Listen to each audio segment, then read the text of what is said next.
You can't address the idea of having a healthy community if you don't address the needs of the entire community. And the reality is that there are several families, adults and children alike, who don't have access to basic medical care. Grace is important in this community because the underinsured or uninsured really have no place to go that's affordable. These are people that work every day, they work hard, they work in businesses around here, support the economy here, but they don't have the resources to get medical care. Without access to preventative care or education, nutritional information, they're suffering from diseases and illnesses that are very easily managed. I'll see 10 patients in a night, each of them have a different diagnosis. One of the things that we are very heavy-handed in is diabetic care and education.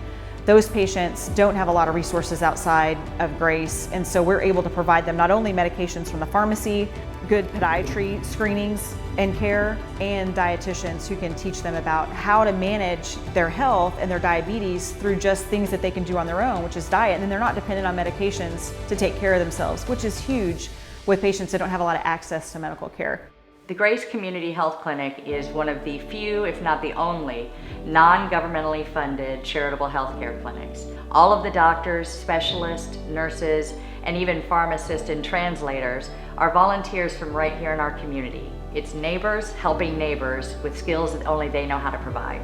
Much of what we do is chronic care management, including diabetes care, hypertension, risk factors for major causes of sickness. And then we also have resources where if we need diagnostic labs or imaging, we have generous community benefactors that provide that for no cost. When COVID came on the scene, Grace Clinic was actually a step ahead of everywhere else. They were a step ahead on screening. They were a step ahead on telehealth. We've been able to quickly transition to telemedicine visits, really been able to keep the volunteers safe and also the patients at home. I'm very proud to be a part of Grace because of the amount of initiative they put in to make sure that we could still care for our patients during a pandemic. I just want to say thank you from the bottom of my heart to the hard work of the generous volunteers that we have at Grace Clinic. We couldn't do it without you. I can't thank you enough for the amount of hard work and effort you put in for the people of Grapevine. You guys are just priceless. Grace continues to serve, and they're able to continue to serve because everyone like you, people who give of themselves, of their time, of their treasure, of their talent, and for our community that continues to pray for each other and for the programs and mission of Grace. Thank you so much. Thank you for making lives better in our neighborhood.